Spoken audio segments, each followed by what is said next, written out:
Shalom Bapak Ibu Saudara yang dikasihi Tuhan Yesus. Salam damai sejahtera buat saudara semua dimanapun berada.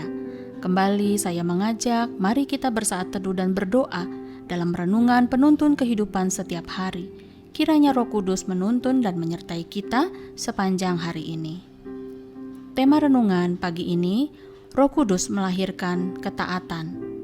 Nats Alkitab terdapat di dalam Mazmur 119 ayat 11 sampai dengan 12. Demikianlah firman Tuhan. Dalam hatiku aku menyimpan janjimu, supaya aku jangan berdosa terhadap Engkau. Terpujilah Engkau ya Tuhan, ajarkanlah ketetapan-ketetapanmu kepadaku. Bapak Ibu Saudara yang dikasihi Tuhan Yesus, kalau kita mempelajari firman Tuhan, kita akan menemukan banyak sekali berkat Tuhan yang Ia janjikan. Saya pun percaya bahwa hampir semua anak-anak Tuhan sudah mengalami berkat-berkat yang Tuhan sudah janjikan.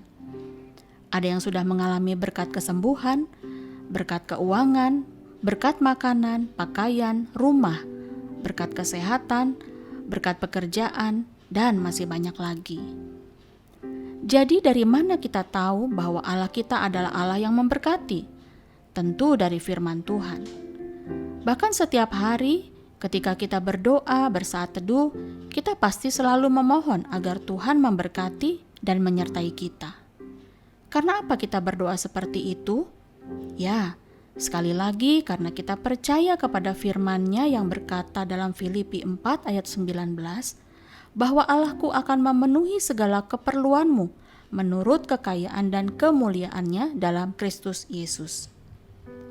Saudara, mengapa pemazmur mengatakan, dalam hatiku aku menyimpan janjimu supaya aku jangan berdosa terhadap Engkau? Ini semua dikarenakan pemazmur telah mengalami bagaimana ia telah dikuatkan melalui firman. Firman Tuhan begitu kaya akan kuasa dalam menghasilkan hikmat, menghasilkan kebijaksanaan, dan menghasilkan ketaatan.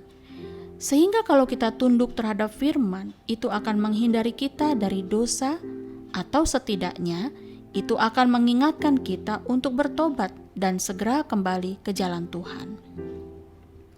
Jadi saudara, kita tidak hanya tahu bahwa Allah kita adalah Allah yang memberikan berkat, tetapi kita juga harus tahu bahwa firman Tuhan itu berkuasa seperti pedang roh. Siapakah yang dapat menghidupkan firman Tuhan di dalam hati kita, saudara? Tentu Roh Kuduslah yang memiliki peranan besar itu. Kuasa firman-Nya mampu memotong dan memangkas bagian-bagian dari hidup kita yang salah, seperti kesombongan misalnya. Itu harus ditebang atau dipotong secara terus-menerus sampai akhirnya menghasilkan suatu perubahan.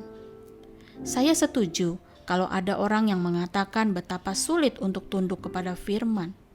Ya, memang sulit, karena kita pada dasarnya adalah orang berdosa. Tetapi kita perlu hati yang diubahkan Tuhan, agar kita dapat mencintai Tuhan dan mencintai firman-Nya.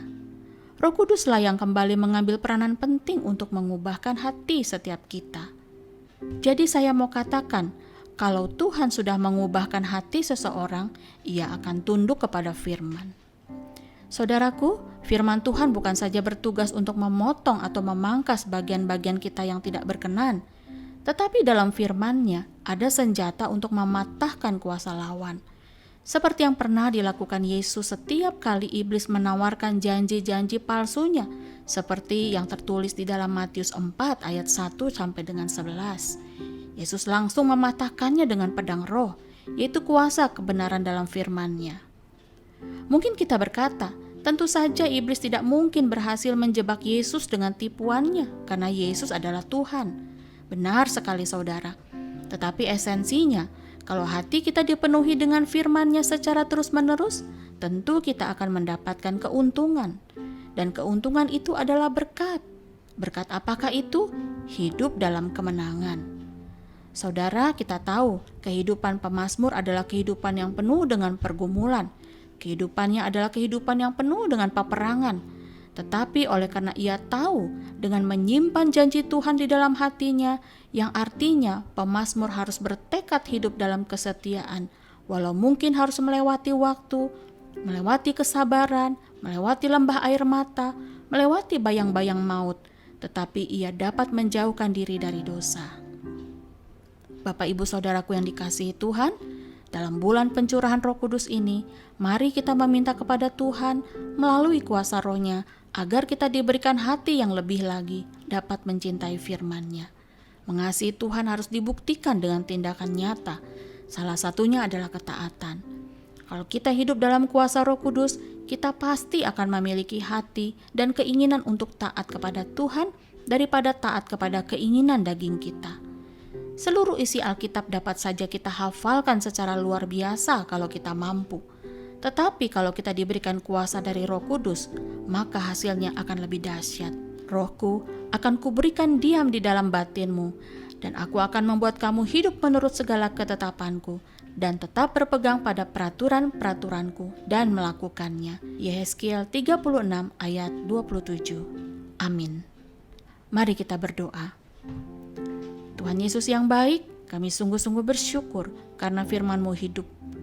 Roh yang ada di dalam firman-Mu adalah roh kebenaran. Hidupilah hati kami dengan kuasa-Mu, agar firman-Mu mampu kami simpan di dalam hati kami, sehingga dengan begitu kami jangan berdosa terhadap Engkau. Terima kasih ya Bapa, terima kasih ya Roh Kudus. Di dalam nama Tuhan Yesus kami berdoa. Amin. Kiranya berkat yang sempurna dari Allah Bapa, kasih karunia dari Tuhan Yesus Kristus, dan persekutuan yang indah dengan Roh Kudus menyertai kita dari sekarang ini dan sampai selama-lamanya. Maju terus dalam tuntunan Tuhan saudara, tetap semangat, sampai jumpa esok hari di penuntun kehidupan setiap hari, dan Tuhan Yesus memberkati.